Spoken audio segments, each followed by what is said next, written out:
Hello everyone, welcome to DC teachers academy. आज हम इस वीडियो में बात करेंगे कॉन्टिनेंटल ड्रिफ्ट थ्योरी के बारे में। जैसा कि हमने अपने पहले वीडियो में आपको बता दिया था कि हम इस चैनल के माध्यम से ज्योग्राफी का एक special course free of cost launch कर रहे हैं और उसी के क्रम में ये जो पहला वीडियो है वो पहले यूनिट से है जो कि ज्योमॉर्फोलॉजी है हमारी, और उसमें हम आज डिस्कस करेंगे कॉन्टिनेंटल ड्रिफ्ट थ्योरी के बारे में।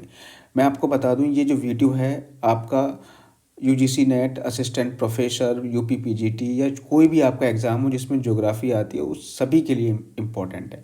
इस वीडियो की जो लैंग्वेज होगी वो बोथ होगी, मैं इंग्लिश और हिंदी दोनों में डिस्कशन करूँगा, ठीक है। लेकिन इसकी जो मेन कंटेंट है हमारा वो आपका इंग्लिश में ही होगा, क्योंकि आपका जो ज्योग्राफी है एक तरीके से साइंटिफिक सब्जेक्ट है, तो कुछ वर्ड जो हैं आपके इंग्लिश में ही रहेंगे तो ही ज़्यादा बेहतर होगा, क्योंकि इंग्लिश जो होती है बहुत ही ज़्यादा क्लिष्ट शब्द कुछ ऐसे हो जाते हैं जो कि समझ से परे होते हैं। तो ठीक है, तो मैं आपको हिंदी में भी समझाऊंगा, आपको कोई भी दिक्कत नहीं होगी। और आपको करना क्या है, जो भी मैं आपको समझाऊंगा आपको उसका नोट्स बनाते हुए चलना है। और मैं आपसे ये प्रॉमिस करता हूँ कि इस वीडियो को देखने के बाद में आपको कहीं से भी कॉन्टिनेंटल ड्रिफ्ट थ्योरी पढ़ने की ज़रूरत नहीं पड़ेगी, सारी चीज़ें आपको इसी वीडियो से कवर हो जाएंगी। तो चलिए स्टार्ट करते हैं। अगर आपने वीडियो सब्सक्राइब नहीं किया हो तो सब्सक्राइब जरूर कर लीजिएगा, और ऐसे फ्रेंड जो आपकी तैयारी कर रहे हैं यूजीसी नेट की या अन्य किसी एग्ज़ाम की, उनके साथ शेयर जरूर करिएगा। तो देखिए, चलिए स्टार्ट करते हैं। देखो, कॉन्टिनेंटल ड्रिफ्ट थ्योरी है वो कब दी गई थी? 1912 में दी गई थी। किसके द्वारा? अल्फ्रेड वेगनर के द्वारा दी गई। ठीक है, तो पहला क्वेश्चन आपका यही बन जाएगा, नोट कर लेना है, 1912 में बाय अल्फ्रेड वेगनर। ठीक है, तो इन्होंने क्या कहा था? देखो, इन्होंने ये कहा था about 250 million years ago, 250 million years ago there was a land mass called Pangaea. मतलब 250 मिलियन वर्ष पहले उस समय क्या था? परमियन एरा था। परमियन एरा में जो था अर्थ का सारा लैंड मास था वो एक ही जगह इकट्ठा था, उसको इन्होंने नाम दे दिया पेंजिया। सिंपल सी बात। और पेंजिया के चारों ओर जो वाटर है, ओशियन है, उसको इन्होंने नाम दिया था पैंथेलासा। ठीक है, इन्होंने क्या कह दिया? इसको पैंथेलासा कह दिया। सिंपल सी बात। अब यहाँ पर देखिए, 250 मिलियन ईयर्स एगो परमियन एरा में सारा कॉन्टिनेंट एक ही जगह इकट्ठा था, उसका नाम पेंजिया दे दिया, और चारों ओर जो ओशियन था उसको उन्होंने कह दिया पैंथेलासा। ठीक है, फिर ये कहते हैं अबाउट 50 ईयर्स, 50 साल बाद, there was a Triassic era. मतलब ट्रियासिक युग था 50 साल बाद, या हम कह सकते हैं 200 मिलियन ईयर्स एगो। ट्रियासिक एरा में क्या हुआ? जो पेंजिया था वो दो भागों में बट गया, लॉरेशिया और आपका गोंडवाना लैंड। ठीक है, तो जो नॉर्थ वाला भाग था उसको उन्होंने नाम दे दिया लॉरेशिया, और जो साउथ वाला भाग था उसको उन्होंने नाम दे दिया गोंडवाना। ठीक है, अब ये कहते हैं कि अबाउट 145 मिलियन ईयर्स एगो एक जुरासिक एरा आता है। जुरासिक एरा में जो होता है, जो लोरेशिया वाला पार्ट होता है, यहाँ पे आप देखोगे जो लोरेशिया वाला पार्ट है, ये लोरेशिया वाला पार्ट यहाँ पे दो भागों में डिवाइड हो गया है। पहला वाला भाग है यहाँ पे नॉर्थ अमेरिका, और ये वाला भाग आपका है यूरेशिया का। ठीक है, सिंपल सी बात है, सारा क्लेरिफिकेशन मैं आपको साथ साथ देता जा रहा हूँ, कौन सा एरा आया, क्या हुआ। तो सबसे पहले क्या आया? परमियन एरा आया 250 मिलियन ईयर्स एगो। इसमें क्या हुआ था? सारा कॉन्टिनेंट एक ही जगह इकट्ठा था, जिसको उन्होंने पेंजिया नाम दे दिया, और चारों तरफ क्या था? पानी था, उसको उन्होंने पैंथेलासा नाम दे दिया। ठीक है, पैंथेलासा। अब इन्होंने कहा कि 50 वर्ष बाद यानी ट्रियासिक एरा में पेंजिया दो भागों में बट गया, लोरेशिया और गोंडवाना में, और इनके बीच में जो सागर था इसको उन्होंने नाम दिया टेथिस सी।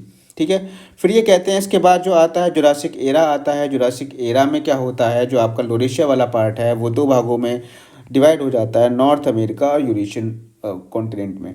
और जो गोंडवाना लैंड जो होता है वो आपका south America, Africa, India, Australia, और ये आपका अंटार्कटिका में डिवाइड हो जाता है। मतलब नीचे वाला गोंडवाना लैंड जो है वो आपका 5 पार्ट में डिवाइड हुआ, और आपका जो ऊपर वाला भाग था यानी लोरेशिया वो आपका दो भागों में डिवाइड हुआ। ठीक है, इसके बाद ये कहते हैं, इसके बाद आपका आता है क्रेटेशियस एरा। क्रेटेशियस एरा में क्या होता है? क्रेटेशियस एरा में यहाँ पे आप एक चीज़ नोटिस करोगे, इन दोनों फिगर में आपको देखना है कि यहाँ पे आप देखोगे नॉर्थ अमेरिका और यूरेशिया के बीच में जो जगह है ये बहुत कम है, ये बहुत कम जगह है। और यहाँ पे भी देखोगे ये जो आपका साउथ अमेरिका वाला पार्ट है, ये अफ्रीका वाला पार्ट है, यहाँ पे जगह देखोगे बहुत कम है। ठीक है, अब क्या आता है, जब क्रेटेशियस एरा आता है तो इनमें ड्रिफ्टिंग स्टार्ट होती है। ड्रिफ्टिंग का मतलब सिंपली समझ लीजिए कि इनमें मूवमेंट स्टार्ट हो जाता है। जब मूवमेंट स्टार्ट होता है तो मूवमेंट इनका दो डायरेक्शन में होता है। डायरेक्शन कौन कौन सी होती है? पहली डायरेक्शन जो है कॉन्टिनेंट का जो मूवमेंट होता है, ड्रिफ्टिंग होती है, वो इक्वेटर वार्ड्स होती है। इक्वेटर वार्ड्स मूवमेंट होती है। और दूसरी जो मूवमेंट होती है वो वेस्ट वार्ड्स होती है। ठीक है, वेस्ट वार्ड मूवमेंट होती है। पहले इक्वेटर वार्ड्स मतलब भूमध्य रेखा की तरफ मूवमेंट होता है, कह सकते हो नॉर्थ की तरफ मूवमेंट होता है, उत्तर की ओर मूवमेंट होता है। और दूसरा मूवमेंट होता है पश्चिम दिशा में मूवमेंट होता है। प्रश्न बनता है आपका, और बना भी है, प्रीवियस ईयर पेपर उठा के देख लीजिएगा। यूजीसी नेट में प्रश्न बना है कि जो है according to Wegener the direction of the continental drift was, तो 4-5 डायरेक्शन दे देगा और इनमें से एक डायरेक्शन आपकी सही होगी। ठीक है, तो इन्होंने 2 डायरेक्शन बताई हैं केवल, इक्वेटर वार्ड्स और वेस्ट वार्ड। तो यहाँ पे आप देखोगे तो यहाँ पे स्पेस जो है बहुत कम था, यहाँ पे स्पेस ज़्यादा हो गया। देखो यहाँ पे स्पेस क्या हो गया, ज़्यादा हो गया। यहाँ पर भी स्पेस क्या हो गया, ज़्यादा हो गया। ठीक है, तो इसका मतलब हुआ कॉन्टिनेंट क्या हुआ है, मूव हुए। किसमें? क्रिटेशियस एरा में। ठीक है, अब यहाँ पर देखो, अब ये आपकी आती है यहाँ पर प्रेजेंट सिचुएशन। प्रेजेंट सिचुएशन में आपके 7 कॉन्टिनेंट हैं, और आपको पता होगा यहाँ बीच में आपका हो जाता है अटलांटिक सी, ये आपका हो जाता है पैसिफिक ओशन, ये हो जाता है आपका इंडियन ओशन, ये आपका हो जाता है अंटार्कटिका ओशन, यहाँ पे जो है अंटार्कटिका ओशन हो जाता है, और ये आपका आर्कटिक ओशन हो जाता है। तो यहाँ पे अभी इस ये हमारी प्रेजेंट कंडीशन है। तो अभी आपने यहाँ पे इस वीडियो में क्या क्या सीखा? पहली बात रिवाइज कर लेते हैं हम करते हैं। तो आपने यहाँ पर सीखा, क्या सीखा आपने कि सबसे पहले भाई की थ्योरी किसने दी थी? तो थ्योरी भाई साहब दी थी ये आपकी वैगनर ने, वैगनर महोदय ने थ्योरी दी। पहली बात कब दी? तो सर 1912 में दी थ्योरी। ठीक है, कितने एरा इन्होंने बताए थे? इन्होंने 4 एरा बताए हैं, परमियन एरा, ट्रियासिक एरा, फिर है जुरासिक एरा, फिर आप इन्होंने बताया क्रिटेशियस एरा। ठीक है, क्रिटेशियस एरा, इन्होंने 4 एरा बताए। परमियन एरा में एक लैंड मास था, इसका नाम दे दिया इन्होंने पेंचिया। चारों तरफ पानी था, उसको नाम दे दिया पैंथालासा। ठीक है, नोट्स बना लेना पूरी वीडियो में आप स्टॉप करके। ठीक है, ट्रासिक एरा में आ जाओ। ट्रासिक एरा में उन्होंने कहा कि पेंजिया 2 भागों में डिवाइड हो गया।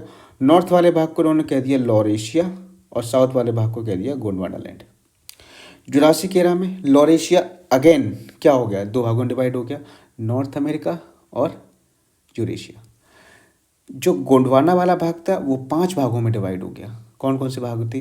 South America, Africa, India, Australia, Antarctica, बता चुका हूँ। ठीक है, क्रिटेशियस में क्या होता है, इनके बीच में मूवमेंट स्टार्ट हो जाता है। तो ये चीज़ें अभी तक हमने पढ़ ली हैं। ठीक है, और हाँ, डायरेक्शन क्या थी मूवमेंट की? डायरेक्शन जो है 2 डायरेक्शन में मूवमेंट हुआ। डायरेक्शन ऑफ मूवमेंट 2 दिशाओं में थी। पहली थी इक्वेटर वार्ड्स, मतलब भूमध्य रेखा की ओर, और दूसरी थी वेस्ट वार्ड, मतलब पश्चिम की ओर। इतने आपने पढ़ लिया, आगे बढ़ते हैं हम। अब देखिए अगला जो हमारा आता है, force responsible for the continental drift. कौन कौन से ऐसे फोर्स हैं जो कॉन्टिनेंट के ड्रिफ्टिंग के लिए इम्पोर्टेंट है कि कॉन्टिनेंट ड्रिफ्ट हो रहा है, मूवमेंट हो रहा है। मूवमेंट तो बिना फोर्स के पॉसिबल होता नहीं है। तो कौन कौन से फोर्स लग रहे हैं जिससे कि हमारे कॉन्टिनेंट मूव हो रहे हैं? तो पहला फोर्स इन्होंने बताया था, पहला फोर्स था पोल फ्लिंग फोर्स। ठीक है, पोल फ्लिंग फोर्स। अब देखो पोल फ्लिंग फोर्स क्या है? पोल फ्लिंग फोर्स का मतलब होता है due to the rotation of the earth. ठीक है, अब जब अर्थ मूव करती है, और अर्थ जब मूव करेगी तो उसके ऊपर जो कोई भी चीज़ होगी, उसके ऊपर कोई भी, अर्थ के ऊपर कोई चीज़ होगी वो भी मूव करेगी। ठीक है, जैसे आप मान लीजिए लट्टू घुमा रहे हो, लट्टू को ऊपर आप छोटे छोटे कागज़ रख दो, जब आप उनको मूवमेंट कराओगे तो कागज़ भी मूव करेंगे। ठीक है, ऐसे ही जो लैंड मास थे वो भी मूव कर रहे थे, तो इसको उन्होंने नाम दे दिया पोल फ्लिंग फोर्स। सिंपल सी बात।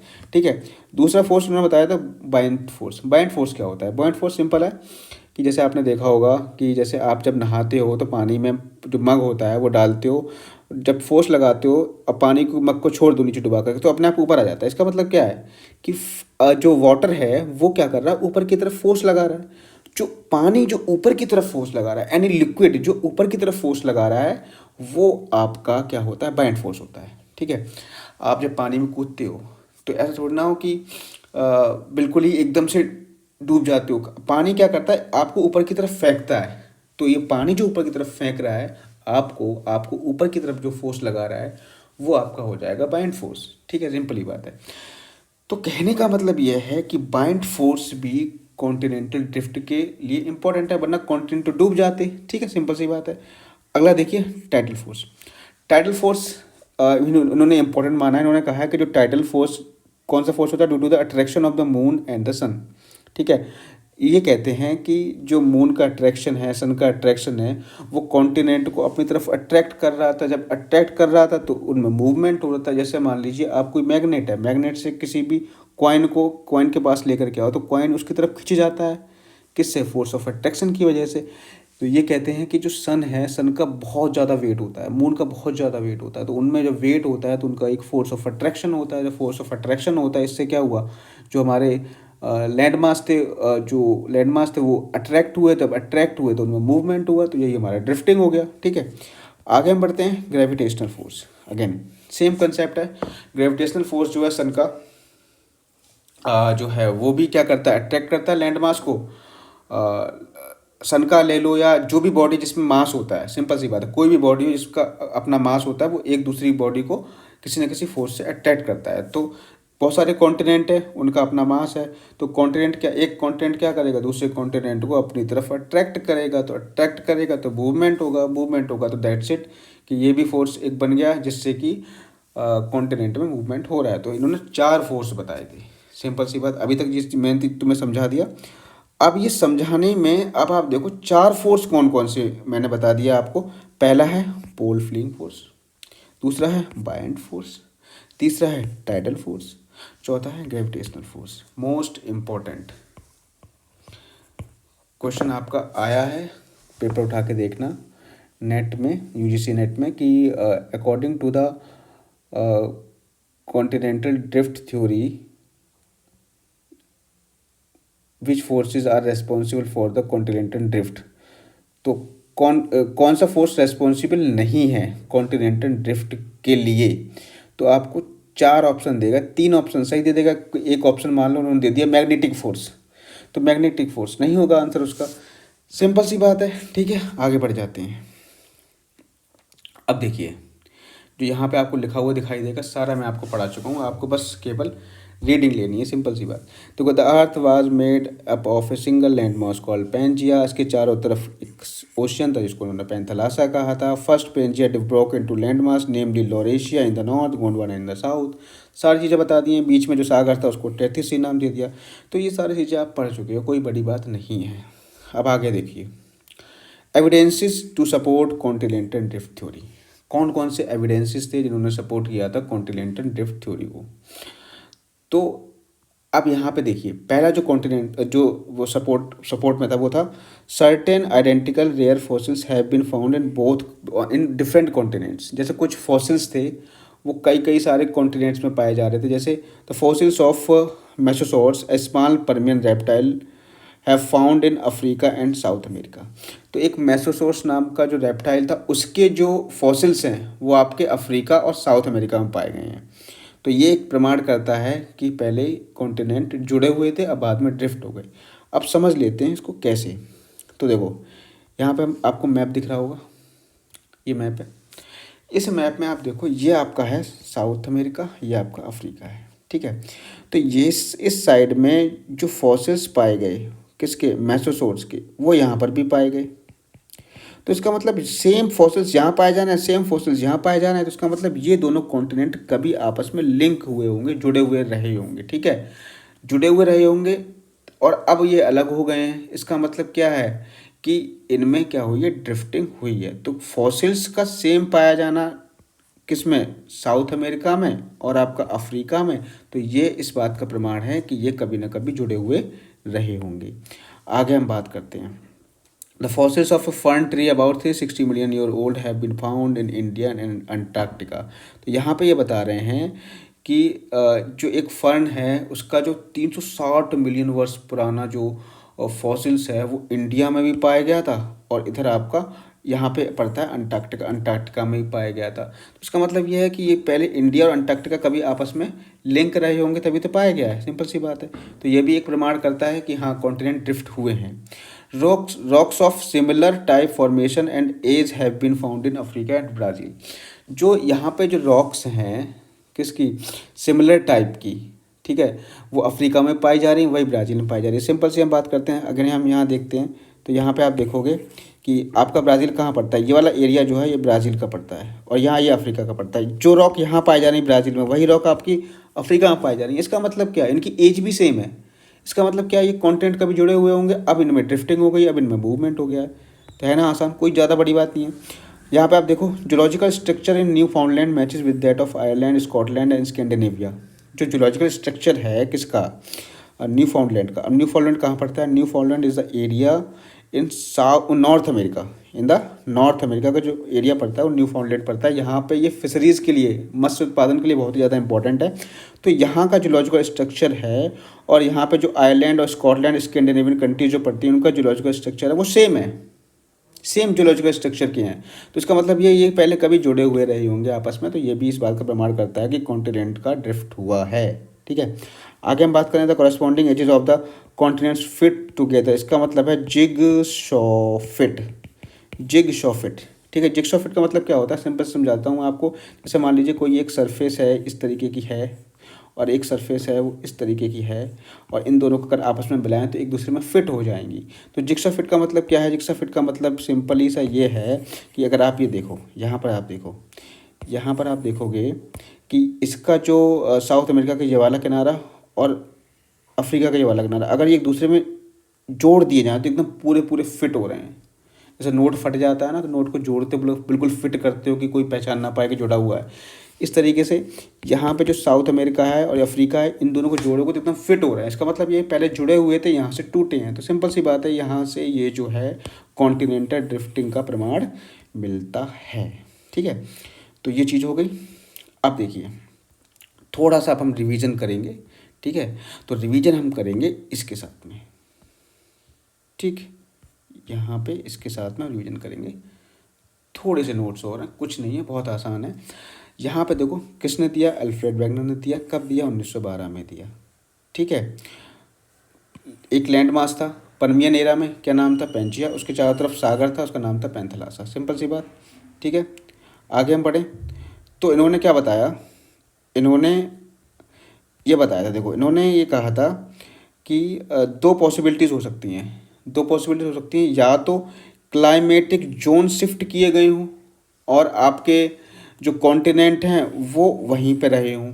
मतलब इन्होंने जब थोड़ी पॉसिबिलिटीज़ लगाई जाती है ना कि क्या क्या हुआ होगा, तो इन्होंने दो पॉसिबिलिटीज़ दी थी कि दो चीज़ें हैं हमारी पृथ्वी पर, कॉन्टिनेंट को मूव करा दो या क्लाइमेटिक जोन को मूव करा दो। तो उन्होंने कहा या तो क्लाइमेटिक जोन मूव हुआ होगा और हमारे कॉन्टिनेंट स्थिर रहे होंगे, वहीं रहे होंगे, या तो हमारे कॉन्टिनेंट मूव हुए होंगे और क्लाइमेटिक जोन स्थिर रहा होगा। तो उन्होंने एक्चुअल में क्या माना कि क्लाइमेटिक जोन स्थिर रहे, हमारे कॉन्टिनेंट मूव हुए थे। तो ये हमें इतना ज़्यादा इंपॉर्टेंट नहीं है, इससे प्रश्न नहीं पूछे जाते हैं। बाकी जो मेन इंपॉर्टेंट है वो ये है, direction of the drift towards the equator हुई थी, टुवार्ड्स द वेस्ट हुई थी। मैं बता चुका हूँ पहले ही अपने वीडियो में। ठीक है, अब टुवार्ड्स द इक्वेटर क्यों हुई थी, इन्होंने रीजन दिया था। टुवार्ड्स द इक्वेटर जो हुई थी वो due to the rotation of the earth, due to the rotation of the earth. ठीक है, और टुवार्ड्स द वेस्ट क्यों हुई, ड्यू टू द ये कह सकते हो north America and south Africa got separated from the Europe and Africa. ठीक है, तो यहाँ पर ये कह सकते हो कि जो आपकी टुवार्ड्स द इक्वेटर जो मूवमेंट हुई थी वो due to the rotation of the earth हुई थी, और वेस्टवर्ड मूवमेंट जो हुई थी वो due to the gravitational pull of the moon and sun. Gravitational जो पुल हुआ था मून एंड सन का, उसके कारण हुई थी। ठीक है, अब प्रमाण क्या है इक्वेटर, टुवार्ड्स द इक्वेटर के। तो आप देखते होगे कि हमारी जो इंडियन प्लेट है, ठीक है, हमारी जो इंडियन प्लेट है वो आपकी यूरेशियन प्लेट से जाकर टकराई थी, तो आपके कई सारे माउंटेन्स बने थे। जैसे आल्प्स बना था, हिमालयन बना था, जैग्रोस माउंटेन बना था, तीन शान बना था। तो ये सारे जो माउंटेन्स बने थे वो क्यों बने थे, क्योंकि जो कॉन्टिनेंट थे वो मूव कहाँ किए थे, टुवार्ड्स द इक्वेटर मूव किए थे। ठीक है, और टुवार्ड्स द वेस्ट मूवमेंट का बेस्ट एग्जाम्पल क्या है, अटलांटिक ओशन। मतलब आपको मैं यहाँ पर दिखा दूँ, देखो जैसे ये है, पहले ये सब जुड़े हुए थे। अब यहाँ पे जो नॉर्थ अमेरिका है वो इस तरफ मूव कर गया, साउथ अमेरिका भी इस तरफ मूव कर गया, बीच में क्या बन गया, अटलांटिक ओशन बन गया। ठीक है, तो ये किस तरफ मूव किए, नॉर्थ अमेरिका भी वेस्ट की तरफ मूव किया, कहाँ से, यूरेशियन से। और ये आपका साउथ अमेरिका भी वेस्ट की तरफ मूव किया, कहाँ से, जो है अफ्रीका से अलग होकर के। तो ये चीज़ आपको ध्यान रखनी है, ठीक है। आगे हम बढ़ें तो दो दो डायरेक्शन मूवमेंट हुआ, towards the west and towards the equator side. अब देखो एविडेंसेस क्या है, एविडेंसेस आपके पहले थे जिग्सॉ फिट, एक आपका एविडेंस था। दूसरा जियोलॉजिकल स्ट्रक्चर मैंने आपको बता दिया था न्यू फाउंडलैंड का, और आपका जो है आयरलैंड वगैरह का मैंने बताया था। और जो अगला जो है देखो ये आपका इंपॉर्टेंट है, परमो कार्बोनिफेरस ग्लेशिएशंस, ये भी आपका इंपॉर्टेंट कह सकते हो एविडेंस होता है। देखो परमो कार्बोनिफेरस ग्लेशिएशंस का मतलब क्या है कि जो बर्फ़ है, बर्फ़ जो जमी हुई है परतों के अंदर, जो बर्फ़ जमी हुई थी उसके प्रमाण जो मिले हैं वो अभी भी जो प्रमाण मिले हैं वो आपके, जो प्रमाण आपके ब्राज़ील में मिले हैं, फाकलैंड आइलैंड में मिले हैं, साउथ अफ्रीका में मिले हैं, इंडियन में मिले हैं, वो बिल्कुल सेम है। तो इसका मतलब ये है कि जो बर्फ़, जो परमो कार्बोनिफेरस ग्लेशियर्स के जो प्रमाण मिले हैं, मतलब परमो का मतलब क्या, पुरानी, जो कार्बोनिफेरस मतलब कार्बोनिफेरस युग की जो ग्लेशियर्स हुए हैं, वो जो वहाँ पे जो बर्फ़ मिली है, जो ग्लेशियर मिले हैं, वो आपके, चाहे वो साउथ अमेरिका हो, चाहे वो फॉकलैंड आइलैंड हो, चाहे वो साउथ अफ्रीका हो, चाहे वो इंडियन पेनिनसुला हो, इन सभी में सेम मिले हैं, ठीक है। तो इसका मतलब यह है कि पहले ये कभी जुड़े हुए थे, ठीक है। सिंपल सा ये ध्यान रख लो, नाम परमो कार्बोनिफेरस ग्लेशिएशंस, ये नाम याद रख लो, इसी से आ जाता है। सिमिलर फॉसिल्स मैंने बता दिए। पैलियोक्लाइमेटिक एविडेंस, देखो ये क्या है, ये इंपॉर्टेंट टर्म है पैलियोक्लाइमेटिक एविडेंस। तो पैलियोक्लाइमेटिक एविडेंस क्या है कि देखो आपने देखा होगा कोल, कोल के लिए क्या चाहिए, कोयला कैसे बनता है, कोयला कब बनता है, जब बहुत सारा जो फॉसिल्स होते हैं वो पृथ्वी के अंदर दब जाते हैं, दबने के बाद में उनके ऊपर ताप लगता है, दाब लगता है, बहुत ज़्यादा टेम्परेचर होता है, प्रेशर होता है उनके ऊपर लगता है, तो कई सारे वर्ष लग जाते हैं, कई लाखों वर्ष लग जाते हैं कोयला बनने के लिए, ठीक है। लेकिन बनेगा कहाँ पे, जहाँ पे गर्मी होगी वहीं पे कोयला बनेगा। लेकिन आपने देखा होगा कि कोल डिपोजिट्स तो भाई साहब पोलर एरिया में पाए जाते हैं। आपने देखा होगा रूस का साइबेरियन एरिया है, वहाँ पे बर्फ़ जमी रहती है, लेकिन बर्फ़ के नीचे कोयला पाया जा रहा है। इसका मतलब क्या हुआ, इसका मतलब ये हुआ कि कभी ना कभी जो चीज़ अभी पोलर रीजन में है वो कभी टेम्परेट ट्रॉपिकल रीजन में रही होगी, मतलब वो भूमध्य रेखा के आसपास रीजन में रही होगी, वहाँ पर टेम्परेचर ज़्यादा रहा होगा, ठीक है। और अभी जो पहले जो चीज़ टेम्परेट एरिया में थी, वो सॉरी ट्रॉपिकल एरिया में थी, अब वो मूव होकर कहाँ पहुँच गई है, पोलर एरिया में पहुँच गई है। इसका मतलब ये है कि कॉन्टिनेंट्स में ड्रिफ्ट हुआ है, ठीक है। तो ये भी एक पैलियोक्लाइमेटिक जो एविडेंस है, ये भी जो है प्रूफ करता है कि कॉन्टिनेंट्स का ड्रिफ्ट हुआ। अगला है बायोलॉजिकल एविडेंस। तो बायोलॉजिकल एविडेंस क्या है, एक लैमिंग नाम का प्राणी होता है। लैमिंग में इसकी टेंडेंसी क्या होती है, ये माइग्रेट करते हैं वेस्टवर्ड, ठीक है। अब जैसे मान के चलिए ये पूरा एक एरिया है, लैंड मास है, अब ए टू बी जा रहे हैं तो वेस्टवर्ड मूव कर रहे हैं, ठीक है। तो लैमिंग नाम के जो प्राणी हैं, क्रिएचर्स हैं, वो ए से बी की तरफ मूव करते हैं, ठीक है। इनकी प्रवृत्ति होती है ये। अब मान लो मैं इस लैंड मास को बीच में से तोड़ दूँ और यहाँ पे बीच में क्या आ जाए, पानी आ जाए बहुत सारा। अब ये क्रिएचर अगर वेस्टवर्ड मूव करेगा तो पानी में गिर के मर जाएगा, ठीक है। तो यही हुआ है। तो जो हमारे लैमिंग थे, इनकी टेंडेंसी थी to move migrate westward in the search of land, but these creatures have no idea that the land has shifted westward and the sea awaits for their mass suicide। तो इनका देखा गया कि ये जो है कई अधिक संख्या में मरे हुए पाए गए थे। क्यों मरे हुए पाए गए थे, मतलब बहुत ज़्यादा, अगर मान लो एक तो मरा हुआ होता तो हम ये कह सकते थे कि ठीक है कैसे भी मर गया होगा, किसी जानवर ने मार दिया होगा। लेकिन बहुत सारे अधिक संख्या में मरे हुए पाए गए, तो उससे मतलब ये होता है कि ये पहले कॉन्टिनेंट जुड़े हुए थे, तो उनको लगा कि अगर हम इधर जाएंगे तो हमें लैंड मिलेगी, लेकिन मिला क्या, पानी मिला, तो पानी में गिर के ये मर गए। तो ये भी एक प्रमाण है कि पहले ये जो है नॉर्थ अमेरिका और आपका यूरेशिया जुड़े हुए थे, ठीक है। यही तो इसका प्रमाण हो गया। तो एक तरीके से ये आपके एविडेंसेस हो गए। तो कौन कौन से एविडेंस हो गए, तो इनको ध्यान रखना, नाम से ध्यान रख लो। जिग्सा फिट हो गया, फिर है जियोलॉजिकल स्ट्रक्चर, फिर है परमो कार्बोनिफेरस ग्लेशिएशंस, सिमिलर फॉसिल्स है, पैलियोक्लाइमेटिक एविडेंस है और बायोलॉजिकल एविडेंस है। ये आपके एविडेंसेस हो गए, ठीक है। अब यहाँ पर देख सकते हो इस फिगर में, देखो ये फिगर है, इस फिगर में आपको दिखा रहा है जैसे ये अफ्रीका है, इंडिया है, अंटार्कटिका है, ऑस्ट्रेलिया है, साउथ अमेरिका है, ये कभी आपस में जुड़े हुए, यहाँ लिंक दिखा रहा है, ये कभी इस तरीके जुड़े हुए थे। ठीक है, तो इन सब चीज़ के बारे में हमने यहाँ पे बात कर ली है।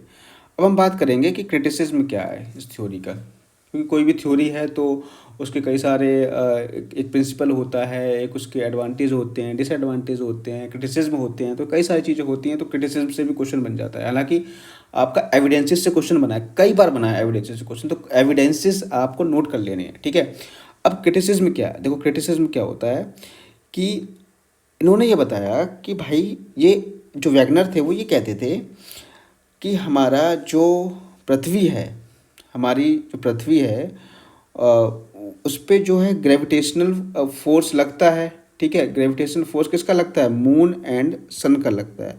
अगर वो बहुत ज़्यादा इतना ज़्यादा स्ट्रांग है कि उसने लैंड मास को ब्रेक कर दिया, तो वो क्या कर सकता है, पृथ्वी के रोटेशन को भी तो इफेक्ट कर सकता है। वैगनर ये कहते हैं कि जो अभी मैंने क्या बताया था कि मूवमेंट के लिए यानी ड्रिफ्टिंग के लिए कौन कौन से फोर्स रेस्पॉन्सिबल थे, वो पोलर फ्लिंग फोर्स रेस्पॉन्सिबल था, एक टाइडल फोर्स रेस्पॉन्सिबल था, और आपका एक बायंट फोर्स रेस्पॉन्सिबल था, ग्रेविटेशनल फोर्स रेस्पॉन्सिबल था। तो यहाँ पर हम टाइडल फोर्स की बात कर रहे हैं कि टाइडल फोर्स, वो ये कहते हैं कि टाइडल फोर्स के कारण क्या हुआ, लैंड मास ब्रेक हुए और उनमें मूवमेंट हुआ। अगर इनका ग्रेविटेशनल फोर्स इतना ज़्यादा स्ट्रांग हो कि वो पूरी अर्थ को, लैंड मास को ब्रेक कर दे रहा है, तो वो अर्थ पर भी इफेक्ट कर सकता है, अर्थ के रोटेशन को भी रोक सकता है या नहीं है। और इससे क्या होगा, अर्थ हमारी रुक जाएगी, तो वहाँ पे जीवन ही नहीं पॉसिबल हो पाएगा। तो ये हमारा यहाँ पे क्रिटिसिज्म होता है कि देखो अर्थ तो रुकी हुई है नहीं। उसका मतलब यह है कि अब, और इतनी ज़्यादा रिसर्च भी हो गई है कि ग्रेविटेशनल फोर्स जो होता है इतना ज़्यादा हाई नहीं होता है, बहुत कम होता है। ठीक है, तो ये हमारा क्रिटिसिज्म है। आगे हम देखते हैं कि यहाँ पर अब देखो ये दूसरा क्रिटिसिज्म क्या है, इन्होंने बताया था कि पृथ्वी जब अपने एक्सिस पे घूमती है, जब एक्सिस पे घूमती है तो उसी पृथ्वी के रोटेशन के कारण जो भी उसकी सरफेस पे जो भी लैंड मास होता है वो भी मूवमेंट करता है। ठीक है, अगर मान लीजिए पृथ्वी इतनी ज़्यादा स्पीड से घूमती है कि उसका लैंड मास मूवमेंट करता है, तो एक टाइम ऐसा आएगा कि उसके ऊपर जो उसके बाहर का जो एटमॉस्फेयर है वो भी बाहर चला जाएगा। भाई अगर मान लीजिए आप कोई झूला झूल रहे हो, झूला झूलते टाइम आप पकड़ लेते हो झूले को, ठीक है, चक्कर वाला गोल वाला झूला झूलते हो तो आप पकड़ लेते हो। अगर मान लो आप पकड़ो मत, तो आप ये देखोगे कि एकदम अगर आप पकड़ोगे नहीं तो आप झूले से बहुत दूर जाके गिरोगे, एकदम बहुत ज़्यादा फोर्स लगेगा। ठीक है, तो फोर्स जब लगेगा, अब जैसे पत्थर बांध के आप धागे में पत्थर बांध के घुमाओ घुमाओ, अगर पत्थर धागे से निकल जाए तो वो घूमेगा थोड़ी ना, वो तो बहुत दूर जाके गिरेगा। इस तरीके से अगर पृथ्वी घूम रही है और पृथ्वी के ऊपर कोई भी चीज़ है तो वो क्या होगी, वो इतनी स्पीड से घूम रही है, अगर मान लो तो बहुत ज़्यादा स्पीड से घूमेगी तो पृथ्वी के ऊपर जो भी चीज़ें होंगी वो एकदम बाहर जाके गिरेंगी। जो हमारा एटमॉस्फेयर हो या हम हो या कोई भी चीज़ हो, वो पृथ्वी से दूर हट जाएंगी। लेकिन दूर तो हटी नहीं है। इसका मतलब यह है, ये भी हमारा जो एजम्पशन था उनका वैगनर का वो रॉन्ग था। ठीक है, आगे आ जाओ। Pre Carboniferous history not known. Pre Carboniferous history जो इन्होंने बताया था कि पहले जो है कार्बोनिफेरस युग में एक कॉन्टिनेंट जुड़े हुए थे या जो भी था, उसकी हिस्ट्री हमें पता नहीं है कि क्या था क्या नहीं था, तो इसके बारे में हम कुछ तरीके से श्योर शॉर्ट नहीं हो सकते, तो ये भी एक क्रिटिसिज्म हो जाता है।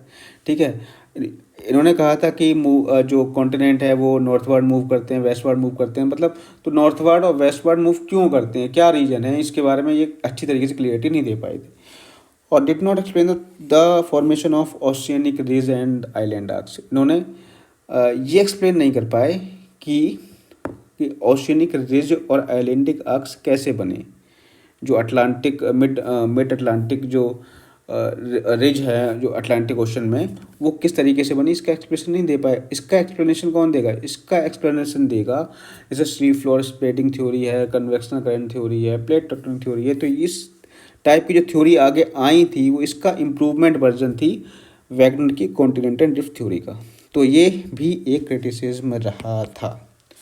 ठीक है, हालांकि जो वैगनर की जो थ्योरी थी कॉन्टिनेंटल ड्रिफ्ट थ्योरी, ये एक शुरुआत थी, कह सकते हो कि एक प्रिंसिपल की शुरुआत थी। हालांकि ये प्रिंसिपल बहुत अच्छा था, कॉन्टिनेंट ड्रिफ्ट होते हैं, इन्होंने ये बता दिया। इससे ही हम इसको ही देख करके जो जोग्राफर्स थे, ठीक है, जो जियोलॉजिस्ट थे, वो आगे बढ़े और इसी थ्योरी के बेस पर, इसी थ्योरी में मॉडिफिकेशन करके आगे कई सारी थ्योरियाँ लाई गई, जैसे प्लेट टेक्टोनिक थ्योरी है, सी फ्लोर स्प्रेडिंग थ्योरी है, कन्वेक्शन करेंट थ्योरी है, इसी के बेस पे आई थी। तो इस थ्योरी को हम नकार नहीं सकते, इनकी थ्योरी के बहुत ही इंपॉर्टेंट थ्योरी है। क्या इसके जो है आपके एविडेंसेस हैं, क्या इसके क्रिटिसिज्म हैं, ये सब हमने सीख लिए हैं, देख लिया है। इन सभी चीज़ को नोट कर लेना और इन्हीं से आपके प्रश्न बनते हैं। आई होप कि वीडियो आपको अच्छा लगा होगा। अगर वीडियो अच्छा लगा हो तो चैनल को लाइक, शेयर, सब्सक्राइब जरूर करिएगा और मिलते हैं नेक्स्ट वीडियो में एक नए टॉपिक के साथ। Thank you, have a nice day.